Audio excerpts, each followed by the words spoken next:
Electric cars, they're here. They're super fast and they make such great race cars. Thank God Chillin' with Chat was okay after that incident. Be sure to follow him on his YouTube channel. He's got some great content built around Teslas. Many of my followers have been asking me about my thoughts on electric cars, and more importantly, what will it do to the car hobby as it stands today? I'll get to that in more detail in a minute, but in a nutshell, while they're fast currently, they're basically appliances in my opinion. They have no soul, and other than 0 to 60 mile blast, they're pretty much boring things. It's just like getting on the subway. It's just not very interesting. I guess they're sort of like a microwave oven. Sure, it cooks, but nothing matches a barbecue grill. The smells, the sizzle, and the art it takes just to use it properly, it just leaves a better taste in my mouth. But we'll talk about that right after the break. I don't know if you know this, but I actually now have a merch store, and if you haven't checked out the video description below my videos, then you're missing out. Currently, I've got a pack full of movie quote t-shirts, and more styles are being added every month, and new items are in development right now. So have a look, see if there's anything you like, and wear it with pride. The link is in the video description below.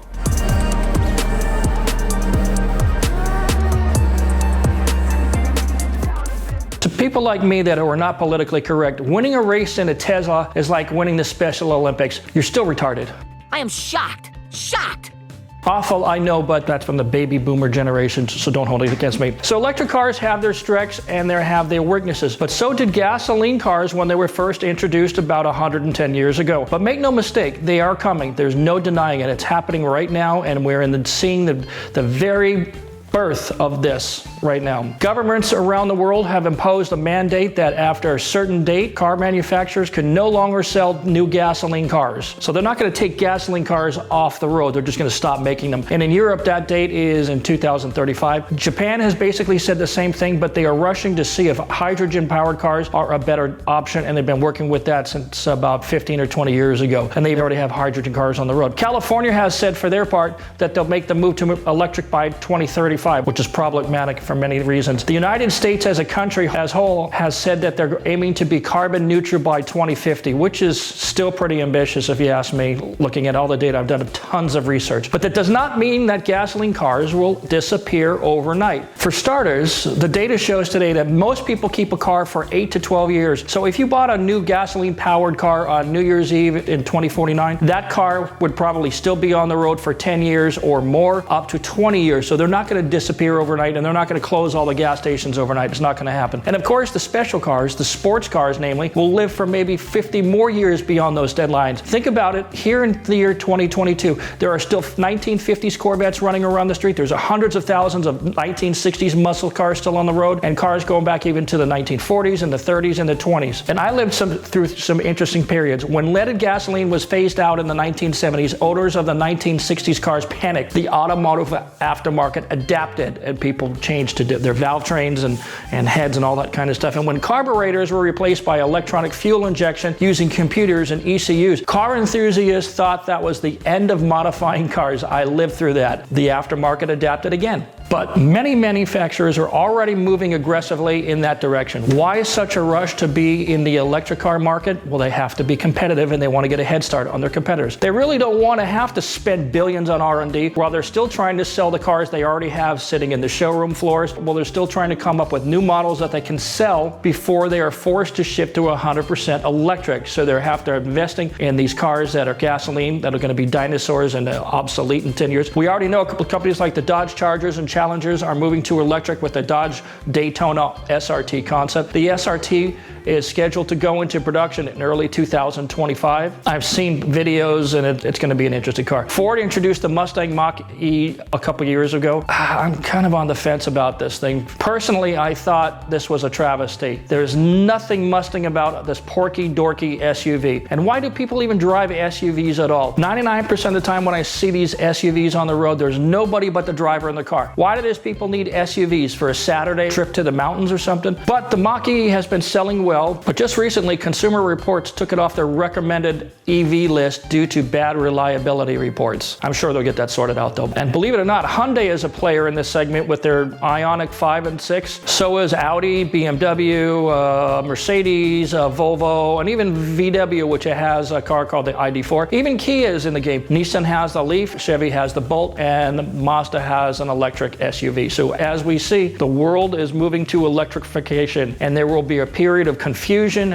missteps, odd choices, a few failures and plenty of successes, and a few interim steps and measures to bridge the gap. And that's where we're at right now. For example, let's talk about Nissan. The aging GTR, which I'm a big fan of, as you probably know, has been kept alive by facelifts and incremental bumps in horsepower and some minimal interior upgrades, but now it's ancient, and people have been complaining about it since 2015. In 2021, instead of releasing an R36, Nissan launched two special editions, the GTR T-Spec and the GTR M-Spec, based on the R35. So it's basically an upgraded R35, what the R35 really should have been at 2012. But this is understandable because Japanese companies are very cautious. With sales of the R35 waning and reducing every year, was it smart to create a gas-powered R36 with tightening fuel emission standards in Europe? Nope, and they knew that several years ago. So many of us in the GTR community thought this was pretty much the end of the line. I sat in a Nissan focus group a few years ago with Nissan executives, and they were contemplating options, which was good. Most of us urged them to resist a move to full electric, at least from the outset.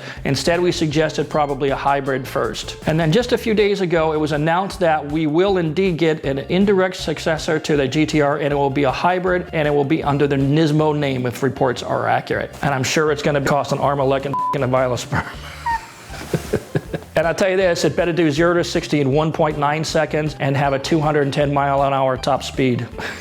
And that car probably would cost $200,000 if they made it that way, but we will see what happens. Now, if you didn't hear, Nissan had already ceased sales of the R35 in Europe because the current GTR does not meet emission standards or safety standards in certain countries. However, a 2023 GTR was released this year with some minor tweaks here in the United States. So that will be the last run of the R35 if the reports are true. And at the SEMA show this year, GM, Ford, and Honda did not have displays, each for different reasons, but the common denominator seems to be that they're investing in their future. And let's face it, there were plenty of project cars from each of those brands sprinkled around other people's booths, so they had a presence there anyway. And rightly so, they're moving their dollars to invest in the new move to electric. Every manufacturer is moving to electric if they still want to sell cars. Although Toyota is hedging their bets with investment in hydrogen cars too. We'll have to see how that plays out. It has some distinct advantages and some disadvantages. And Lamborghini will release its first electric supercar in 2028, but a hybrid Huracan and an Aventador edition will appear in 2023 and 2024 respectively. That's going to be interesting. No more V12. It's undeniable, folks. We are in the early stages of the largest shift in transportation since we ditched horses for the first cars. And you're living through it. Someday you'll be able to tell your grandkids about it. So here in the USA, where we have about 250 million cars on the road, and we sell about 17 million new cars every year. And so manufacturers recognize the challenges. They're rushing to invest in new electric vehicles, cars, SUVs, pickups, delivery vans, and commercial vehicles. The Amazon trucks, the UPS trucks, the FedEx trucks, even tractors and trailers, everything's gonna be electric. But here in California, we will certainly not meet the deadline of 2035 for adoption, despite the concentrated efforts. It just can't be done. It's not 13 years, not gonna happen. Namely because there are many roadblocks before that can even start to look like we would make it. For example, our ancient electric powered grid, it's not just in here, it's everywhere. But here in California, when we get hot weather, the state starts shutting down overloaded electrical grids and tell you not to run your air conditioners, don't run the appliance, which is horse, because you know the governor's got air conditioning in his house. The fact is that electric cars bring problems that will take decades to fix. Basically, even with the tiny percentage of electric cars on the road today, we don't have enough power to run our air conditioners on hot days like every day from June to September.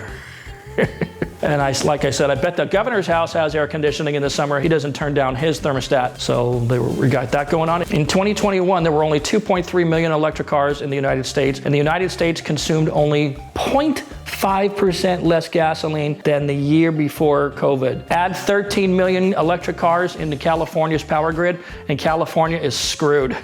Now you keep it down. or we're going to have trouble. So right now, the state can't even produce 1/3 of the electricity it needs using renewable energy sources like hydroelectric, mostly because of mismanagement, also because of lack of investment. Solar doesn't produce more than 5% of the power we need.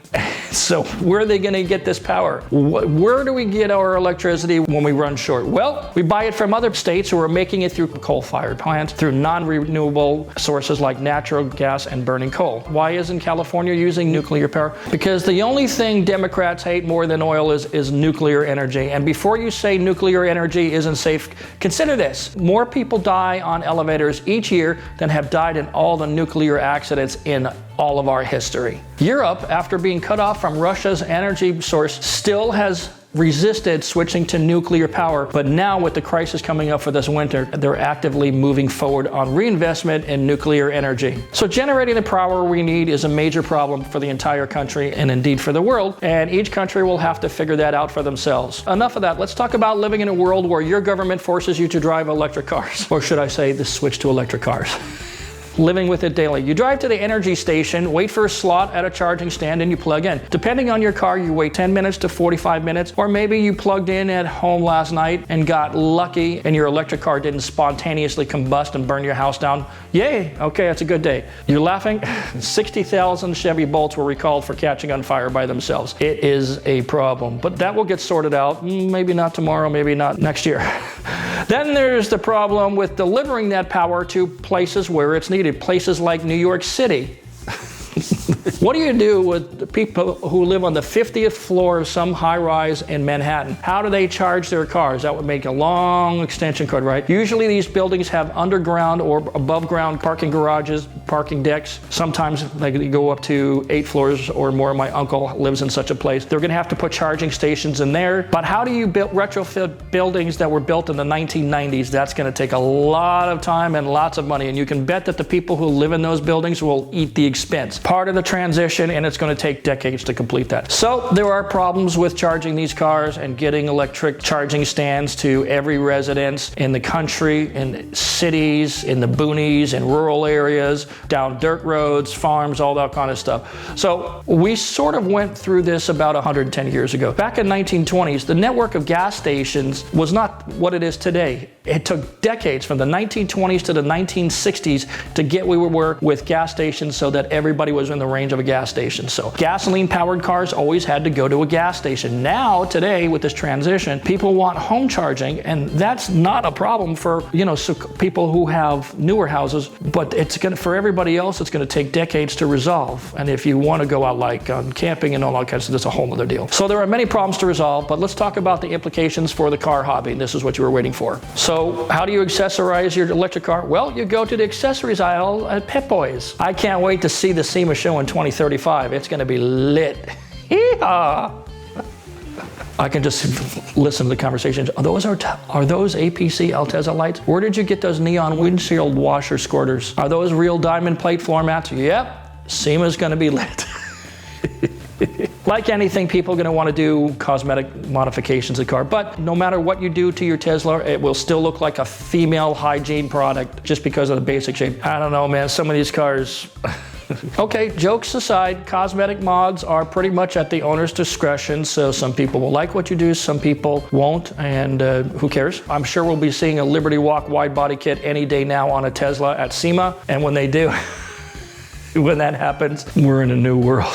But what about performance? If there's no internal combustion under the hood of your electric car, how do you increase the performance? What can you do to your car? First off, you got to take a look at how many electric motors come with your car. Most have 2 motors, one for the front, one for the rear. The ones that have 4 are pretty expensive. You're talking like the Porsches and that kind of thing. They probably have more potential for obvious reasons. More motors, you got more power, right? So upgrading the motors will probably be an option for some models, maybe not for others. It might not be cost effective for some models. So it just depends upon the demand, the cost, and the willingness of the owner to invest that much. Upgrading the software might help in some applications, but many manufacturers are saying that there's going to be protection to prevent you from hacking into the software. Oh yeah, we've all heard that before. You can't modify your ECU.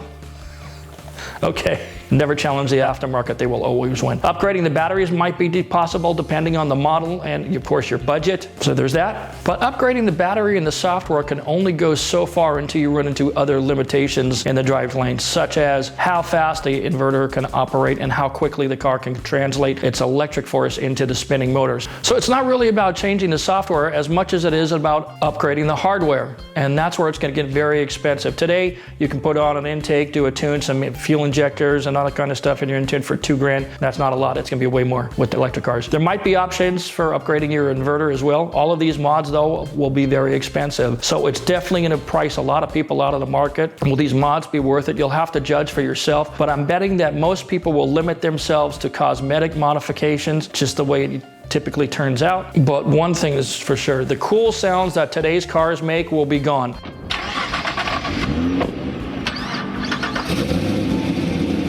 Now some companies are making sound systems that produce engine sounds inside and outside of the electric car. Oh my God. Personally, I think it's like a woman stuffing her bra. It's completely fake. Everybody knows there's nothing under there. Everybody knows there's nothing under the hood, so it's just fake. But the biggest problem, again, is the cost. Today, with gasoline-powered cars, modifications, like I said, are relatively inexpensive and affordable to most people. Replacing a battery on a Tesla could cost more than $20,000 versus the stock battery. So I don't see a lot of people writing big fat checks to change their inverters, completely change their battery pack. It's not an RC car. You can't go down to your toy store to get a battery pack and just plug it in. That's not the way it works. So you can imagine what the other modifications would cost. The good news, though, is that most electric vehicles are pretty quick. Even the slow ones are in the 5-second range. Most of the mid to upper echelon electric cars can do 0 to 60 in the 4-second range, but these models start at around $50,000, and for the truly quick ones, 0 to 60 in the 3s, they're going to be over $100,000. Some close to $200,000. For me, an electric car won't really be attractive to me until the battery can outlast my bladder. My bladder seems to be about good for about 400 miles at my age, and some of these electric cars are closing in on that mark right now anyway, so that's not a big deal. I predict we'll get there in about 3 to 5 years. It would also need to be capable to complete 20 laps around Auto Club Speedway, which is gone anyway, without A, catching on fire, B, without running out of battery power, and C, without a brake failure. And we're a long way from that, a long way. And those are the bare minimums for me anyway. It would have to be a 2-door sports coupe and go from 0 to 60 in less than 2.5 seconds and be all-wheel drive and preferably be equipped with more than 2 motors. So that's basically what I would be looking for. But right now I'm going to hang on to my R35 GTR like grim death. But unfortunately the cars that I would want were probably going to be more than $150,000. So for people who are looking for more affordable options, we're not going to see a lot of low-cost options for another 5 or 10 years, at least with few exceptions. The reason being, there's so much investment, you can't make a $20,000 fun electric car right now, not with the current technology. So will electric cars kill the car hobby? Well, it will certainly reshape it, and as hobbyists, we will have few options other than cosmetic options for quite some time. SEMA, like I said, will be very interesting 10 years from now. One thing is for sure, the cool cars that exist today, you know, Supras, GTRs, R8s, FD, RX-7s, any rear-wheel drive or all-wheel drive sports car that's on the road today will get more expensive in the coming years. And prices are already starting to rise on some of these cars. There'll be a dip, and then they'll start going up in about 5 to 10 years, and then they'll be way out of your reach. So if you already own one of these cars, hang on to them. And if you don't, you better get off the couch, drop your bong, get a job, get a degree, start a business, and grab that dream car that you've always wanted before it is out of reach. And if you don't, you're going to be sorry 10 years from now. That's it for this time, everybody. Thanks for watching. Please like and subscribe and check out my merchandise section below, and we'll see you next time.